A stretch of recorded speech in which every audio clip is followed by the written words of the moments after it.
Every single book which have toppers suggested, but nothing worked for me.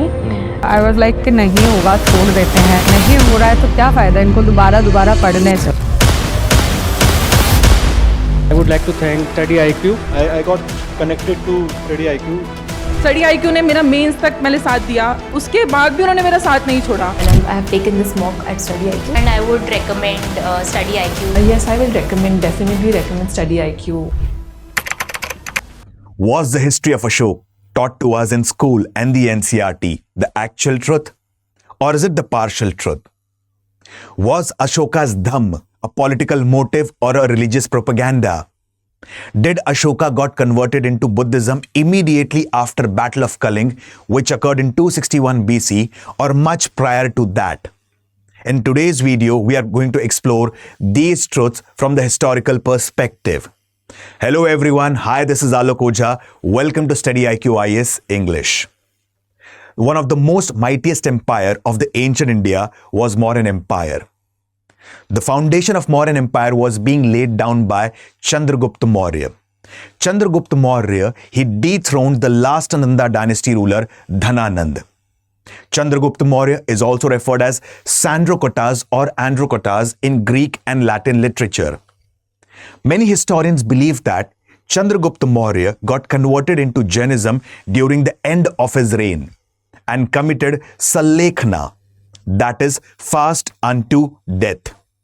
There is a book which cites an example of this, and that book is referred as Paristhiti Parvan, which was being written by Hemchandra. Chandragupta Maurya was being succeeded by his son, whose name was Bindusar. Bindusar in Greek and Latin literature is also referred as Antriochates, and in Sanskrit is referred as Amitraghat, that is slayer of foes, that is enemies. The actual name of Bindusar was Simhasen. Now let's come to the true part of the story. Bindusar, many historians believe that he had more than 100 sons. And the most competent enough to become the emperor was Ashoka the Great.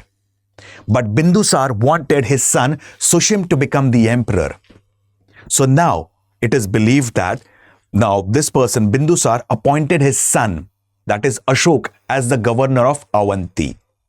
And when Ashoka was appointed as governor of Avanti, he was moving towards the region of Ujjain, that is located in the western part of Madhya Pradesh, particularly referred as Malwa. When he was going towards that place, he came across a place called as Vidisha or Besnagar. He halted at this place and married a local banker's daughter whose name was Devi. In the coming years, he had two sons, Ujjainiya and Mahendra from Devi, and one daughter referred as Sangamitra. He reached the region of Ujjain.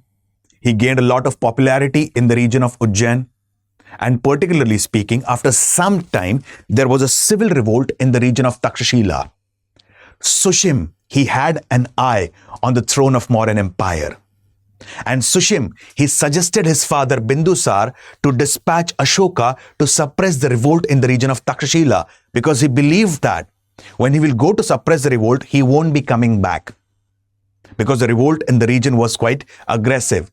And this would be the right time for the Sushim to acquire the throne of Mauryan Empire with its capital at Patliputra. But his dreams were completely shattered. At that time, Bindusar passed away. It is believed that this entire plot was being created by his brother Sushim, and Ashoka knew about this. How did Ashoka come to know about the plot of his brother Sushim? That he would be transferred to the region of Ujjain. Then he would be moved to the region of Takshashila. He came to know through a person or a minister named as Radhagupt, whom Ashoka had promised to make him a prime minister when Ashoka becomes the emperor. Finally, Ashoka, many historians believe that Ashoka killed his 99 brothers to acquire the throne of Mauryan Empire, except one whose name was Tissa. Ashoka, in many books, is also referred as Chand Ashok, that is Ashoka the fiercest. He was a very cruel ruler. Ashoka had created his own well, which is referred as Ashoka's hell. It was approximately around 40 to 50 feet deep. And at the bottom of the well, one can find the spikes, the iron spikes. If anyone who has committed a crime against women, if anyone who has committed a crime against the administration was thrown in that well, which was referred as Ashoka's hell. Hence, Ashoka earned the title Chand Ashok because of his cruelty, because of his harsh nature of the punishments that was being given to the subjects or the people. Ashoka is also referred as Priyadarshini, the most beautiful one. He is also referred as Devanam Piyadasi, that is beloved of gods. One battle drastically changed Ashoka's life, which occurred in 261 BC, and that battle is referred as Battle of Kalinga. As per many historians, Battle of Kalinga, more than 1 lakh person were killed by Ashoka. More than 1,50,000 were made as prisoners of war. When Ashoka saw the battlefield, it was completely full of bloodshed. When Ashoka saw himself, he was completely anointed from head to toe in blood. If somebody sees him, it would be exemplified that somebody has done his abhishekam with the blood. Ashoka immediately laid down his weapons and said that if this is the way to win over the people, I don't want to be a Chakravartin. Chakravartin basically means the ruler of 4 directions. At this particular point of time, he embraced Dhamma Ghosh and abandoned Bheri Ghosh. Bheri Ghosh basically means conquest by war, whereas Dhamma Ghosh basically means conquest by love and peace. So Ashoka embraced Buddhism.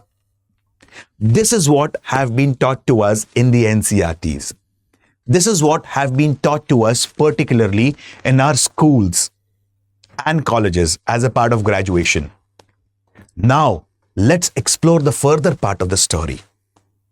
As I have told you previously itself, now I'll tell you one of the major incidents right now. As I have told you that at the time of Bindusar, Ashoka was made the Kumar Amatya or the provincial governor of Ujjain. When he was going towards Ujjain, it is believed that he halted at a place called as Vidisha and married a local banker's daughter whose name was Devi. Devi, she was disciple of Buddha. Devi, particularly speaking, or she was a follower of Buddhism. And at that time itself, Ashoka got converted into Buddhism much before the Battle of Kalinga. Mentioned in few minor rock edicts of Ashoka. For the students who are reading the Ashoka's rock edicts for the first time, let me inform you one thing. There are 14 major and 3 minor rock edicts of Ashoka. There are 7 major and 3 minor pillar edicts of Ashoka, which actually exemplifies the life of Ashoka right from the start till the acceptance of Buddhism. So in one of the minor rock edicts of Ashoka, it has been mentioned that Ashoka embraced Buddhism much before the Battle of Kalinga. You might have heard about one of the famous stupas referred as Sanchi Stupa, located in Raisen district of Madhya Pradesh. So what is the significance of Sanchi Stupa? Sanchi Stupa was being constructed by Ashoka. And many historians believe that Sanchi was a place where Devi and Ashoka both got married. And at that time itself, he embraced Buddhism. One part of the story. Second part of the story coming this, another historians do believe that Ashoka embraced Buddhism 4 years after the Battle of Kalinga. Then, one of the core principles of Buddhism and Jainism is Satya and Ahimsa. This principle was also being adopted by whom? Mahatma Gandhi in the forthcoming years, particularly during the modern Indian history.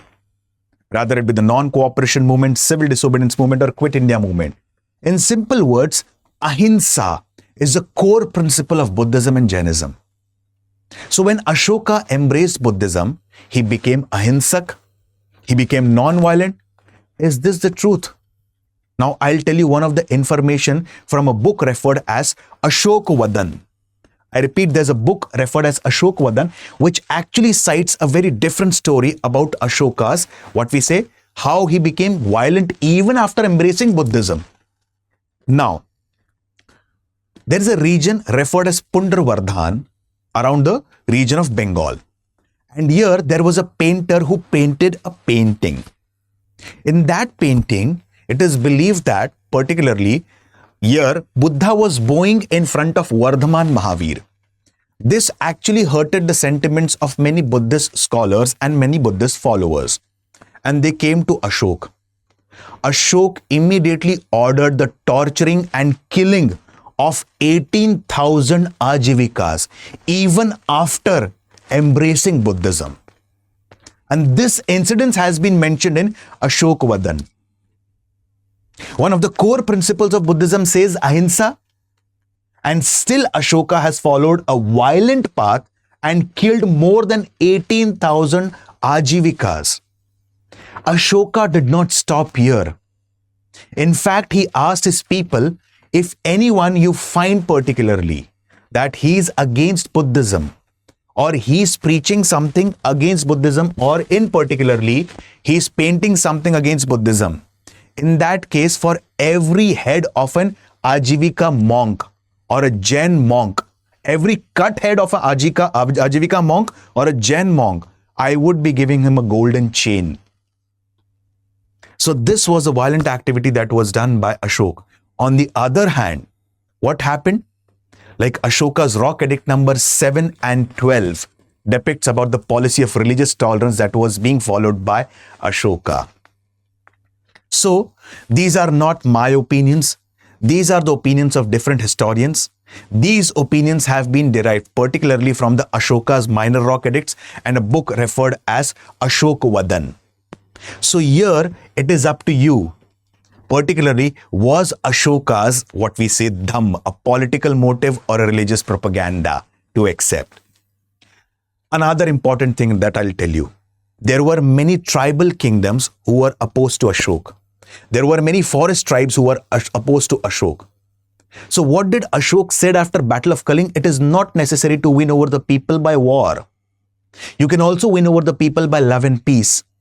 But the book also suggests one more important fact, that Ashoka had warned these tribal states. Ashoka had warned these forest kingdoms that if they hurt any of the Buddhist monk or if they tried to conquer the Mauryan Empire, a strict action would be taken against them. Forget about strict action being taken against them. These kingdoms would be terminated. So this is the story of Ashoka. So with this, I'll stop my words. Thank you and have a wonderful day. I'll be coming up with more such videos. Like you might have heard about one important fact, that Muhammad bin Qasim is considered as the first Muslim invader of India. But is that the actual truth or the partial truth again? Did Arabs did Pulakesin drive away the Arabs in 636 AD, much before 672 AD when Muhammad bin Qasim invaded India? We'll explore this in the upcoming videos. Thank you and have a wonderful day, guys. Every single book which have toppers suggested, but nothing worked for me. I was like कि नहीं होगा छोड़ देते हैं, नहीं हो रहा है तो क्या फ़ायदा इनको दोबारा पढ़ने से. I would like to thank studyIQ. I got connected to studyIQ.